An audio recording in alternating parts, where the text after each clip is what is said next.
Свалихме вакуума и извадихме тази клапа. 2 болта държат. Малко трудно излезе, понеже има нагар.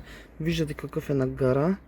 Значи започва да се движи трудно клапата и чупи лоста на този вакуум. Сега ще я почистим хубаво, за да може да върви леко. Доста трудно върви.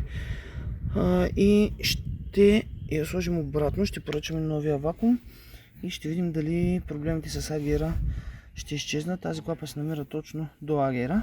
Да се надяваме, че това реално предизвиква светване на чека и даване на грешки с агера. Давай!